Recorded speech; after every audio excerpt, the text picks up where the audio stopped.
Good morning, all of you. Today, I'm going to talk about the adventures of Huckleberry Finn, a famous novel of Mark Twain. Mark Twain wrote the Adventures of Tom Sawyer in 1876. The success of this novel led him to start writing its sequel. He thought that he would immediately write the sequel of Tom Sawyer, and he did start writing. And the name he gave to that work was an autobiography of Huckleberry Finn, or Huckleberry Finn, an autobiography. After writing 400 pages, he did not feel satisfied, and he stopped continuing to write. It took about 7 years to complete the work which we know as the Adventures of Huckleberry Finn. Now, it was published in the year 1883.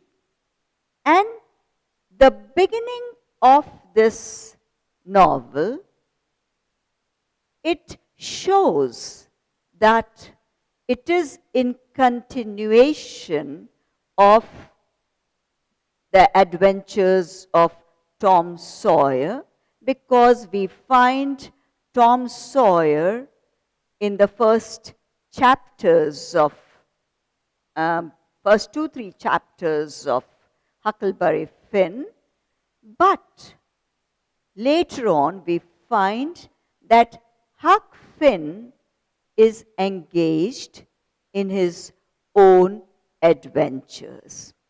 Now, people say, not only people, but in the preface, the novelist, the author, Mark Twain, himself says that he has drawn the characters from real life. Huck Finn was a character based on his childhood friend Tom Blankenship, whose father was a laborer in a sawmill. And in the sawmill laborer, the name of his father was Wooden Blankenship, and he was also a drunkard. Now, another character is that of Pap Finn, father of Huck Finn, and this character he has tried to describe a real-life character, Jimmy, who used to loiter around on the roads, drunken, fully loaded. So we find that Huck has drawn Mark Twain has drawn his characters in Huckleberry Finn from real life. Now, it was, as I have told you, it was written after the Adventures of Tom Sawyer. And at the end of Tom Sawyer, Huckleberry Finn, a poor boy with a drunken father, and his friend Tom Sawyer, a middle-class boy with an imagination too active for his own good, found a robber's stash of gold. As a result of his adventure, Huck gained quite a bit of money. It was about $6,000. And this the bank held for him in trust. Huck was taken in by the widow Douglas, a kind but stifling woman who lives with her sister, the self-righteous Miss Watson.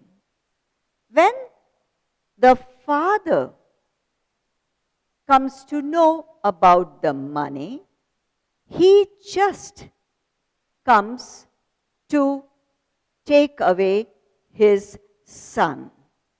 Though Huck doesn't want to go with his drunken father, but he is helpless. Now, he does go with him, but he manages to run away to Jackson Island, and it is on this island that he meets a slave, Jack, and Jim, the name is Jim, and they just become friends. Now, the story runs with the backdrop of River Mississippi, and they just try to take a boat and go down the river, and they just experience different kinds of adventures. And then the story is about their meeting with a band of or a gang of robbers, and how they just manage to take their money.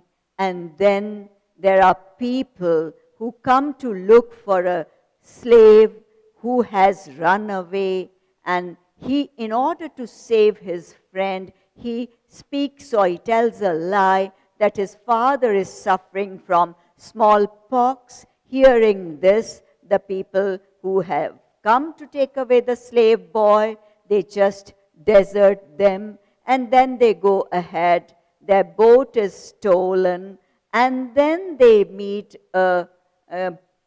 and some actors, who try to pretend to be a duke, con artists we can call them. And all these episodes are described in such an interesting way that they sustain the interest of the readers.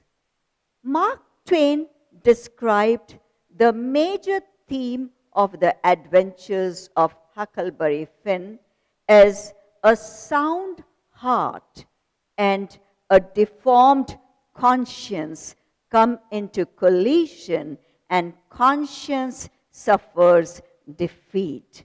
A sound heart, he means a good, honest heart, and a deformed conscience means a conscience influenced by the laws of society and a sense of duty toward those laws. Now, there is a constant conflict between these two. The genre of this novel, we can say, it is a satiric novel, a work that uses humor, irony, and extreme exaggeration to ridicule society in order to bring about change. Now, the story is narrated by Huck in the first person, and from time to time he makes use of you. It means the narrator is aware of the presence of the audience or the reader.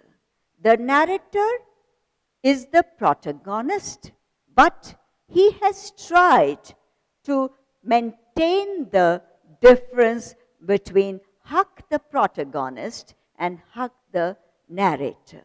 Huck Finn is literal, realistic, and practical. And the setting of the story, the time period is about 40 to 50 years earlier than the publication of this novel. Before the Civil War, we can say roughly between 1835 and 1845. The place, the setting is the time. Of course, we have talked about the time and the setting. The place is the Mississippi River town of St. Petersburg, Missouri. It is, of course, a fictional town, but modeled after the place where Mark Twain lived, that is Hannibal. Now, the adventure continues down to the Mississippi into Arkansas. Now, this is a story of boys who just try to learn about people and their ways of behaving in a society. The innocent, simple-hearted people, and at the same time, the educated or the people belonging to the civilized society. Now, he has tried to take up the themes of racism and slavery, intellectual and moral education, the hypocrisy of civilized society has been unfolded. And the way the writer has done is enough to keep the readers interested. Although written 20 years after the Emancipation Proclamation, America, especially the South, was still struggling with racism and the after effects of slavery. The Negroes or the African slaves were kept as domestic servants. Now, insidious racism arose near the end of Reconstruction that oppressed blacks for illogical and hypocritical reasons. Now, Twain does not hesitate to throw light on the hypocrisy of slavery, and he demonstrates in this novel particularly how racism distorts the oppressors as much as the oppressed. The gulf between the whites and the blacks is laid bare or open, and the result is a world of moral confusion. America, a country which the whole world admires as a democratic country in the real sense, a country believing in equality, liberty, and fraternity. When we look at this side of the picture, we really get baffled. Is there any dichotomy between the principles and the practical side? Now, Huck is an uneducated boy. He tries to learn from the book of life. He does not go to any school, but the life itself is his teacher. He distrusts the morals and precepts of the society that treats him as an outcast and fails to protect him from abuse. If we look at the life of Mark Twain, we find that he himself had to stop attending school because of his father's death when he was barely 12, and he was also a person who indulged in different kinds of mischiefs and pranks, and he was not a boy with very serious and sincere mentality or mindset, but he had to take up different jobs, different works for maintaining his livelihood or for earning his livelihood. And here also, in this novel, we find Huck questions his teachings, especially regarding race and slavery. In many instances, Huck chooses to go to hell rather than go along with the rules of society.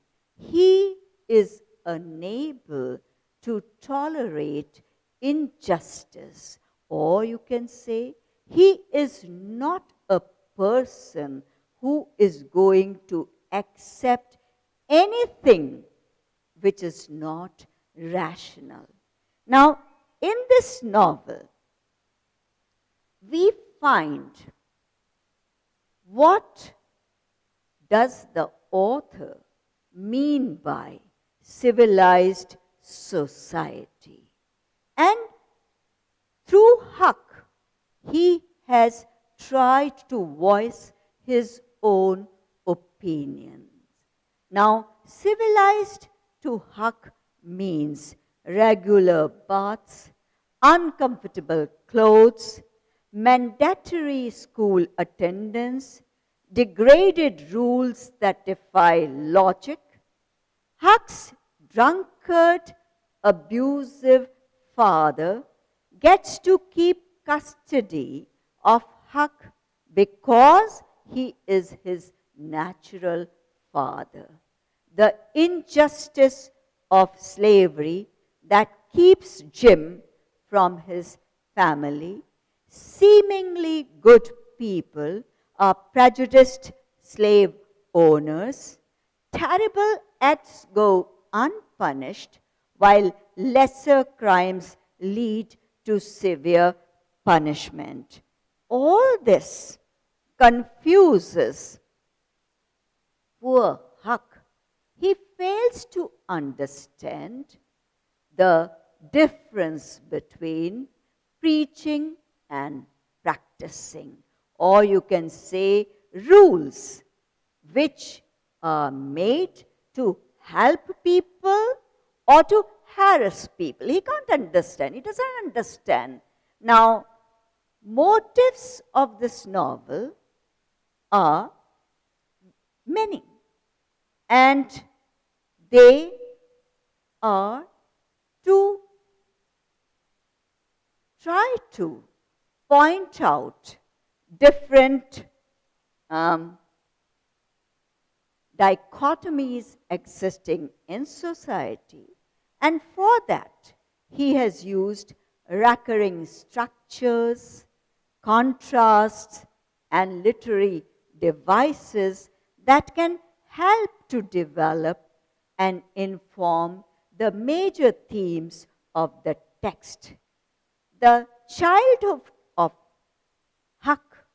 Huck's youth is an important factor in his moral education.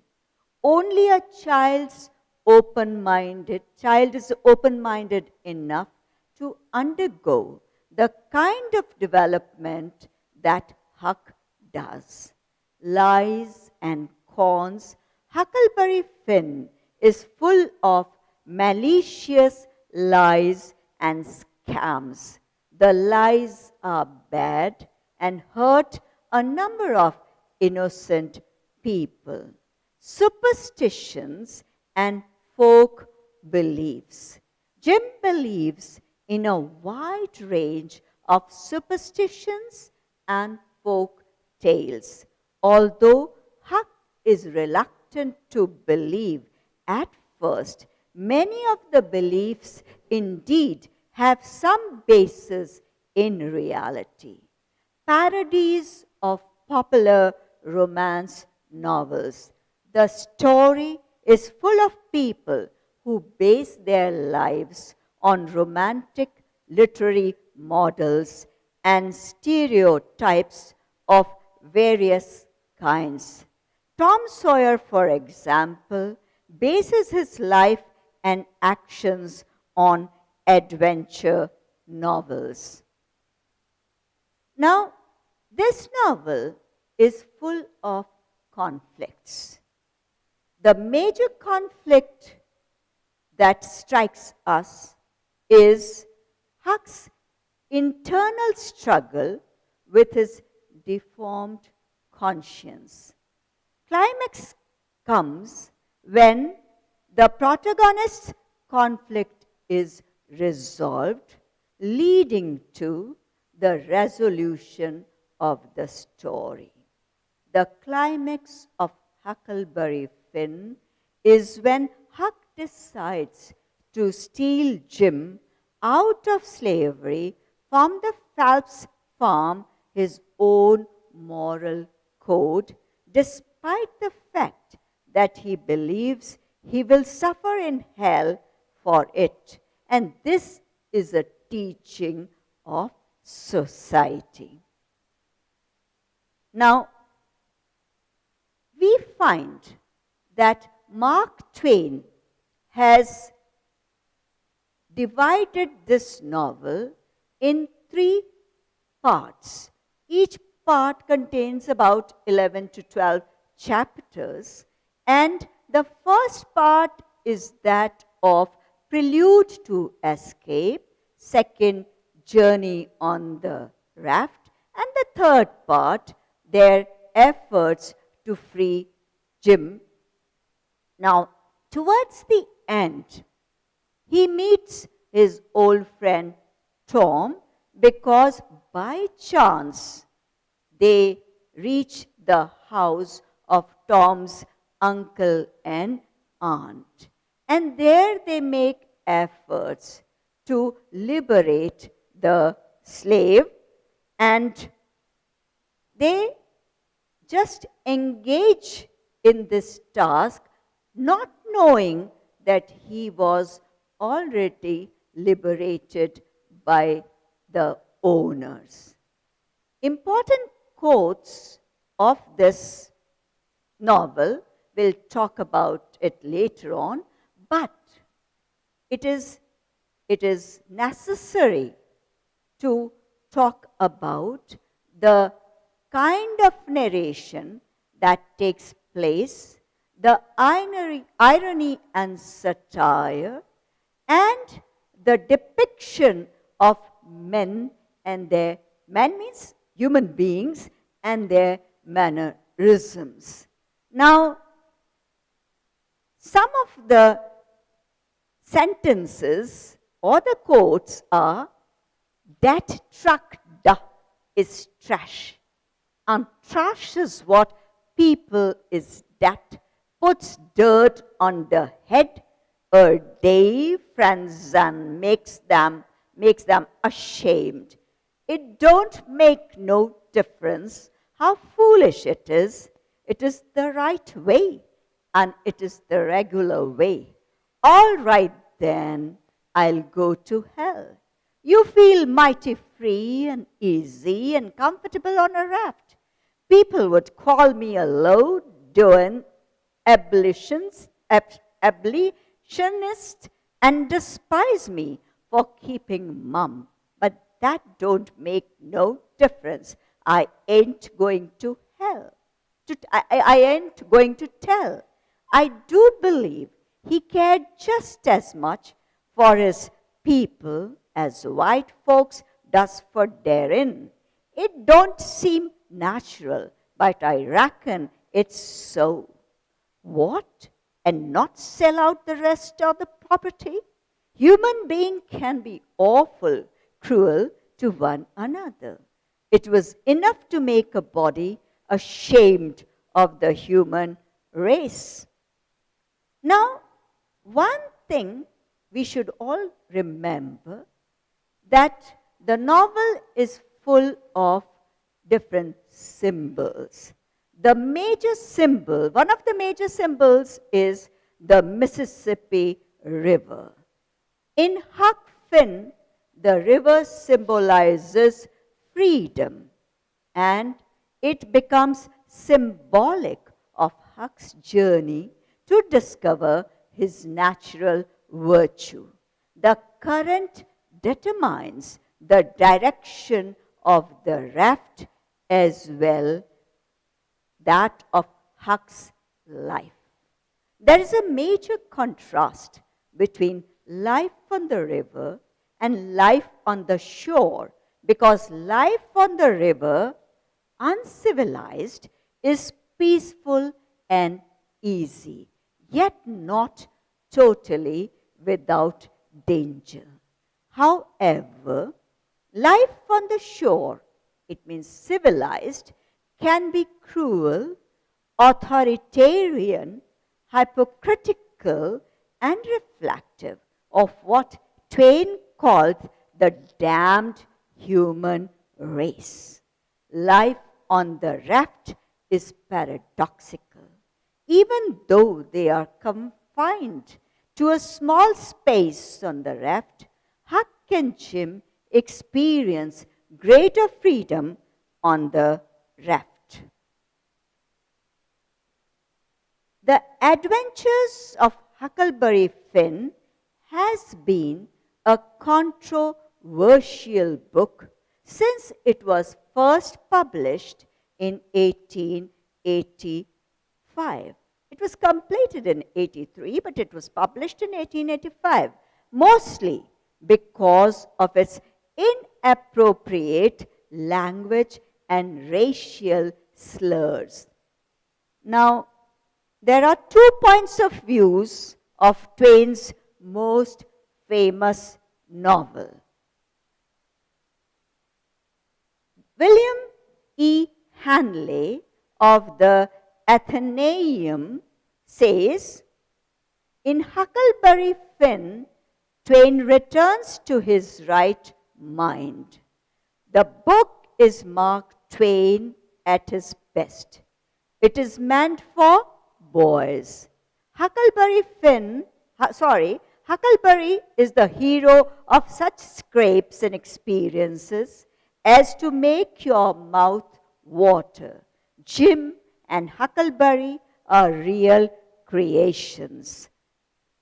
Though it was meant to be a book for children, but it is, of course, read avidly and with great interest by the grown-ups.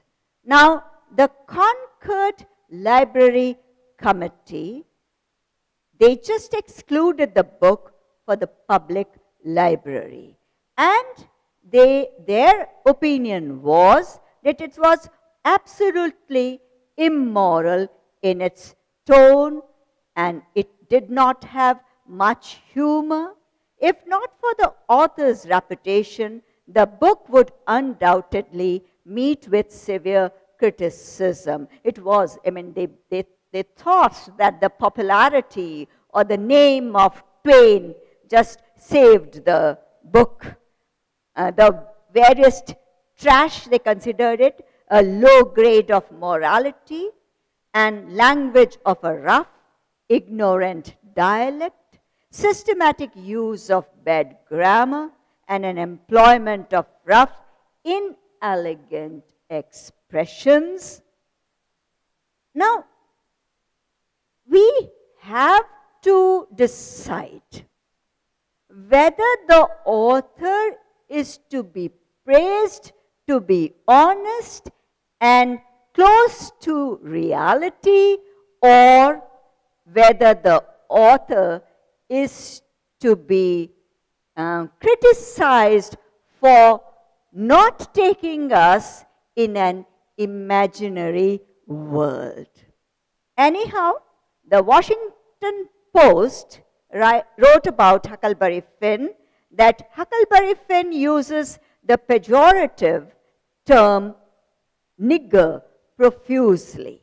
It speaks of black Americans with implications that they are not honest, they are not intelligent as whites, and they are not human. It constitutes mental cruelty, harassment, and outright racial intimidation to force black students to sit in a classroom to read this kind of literature.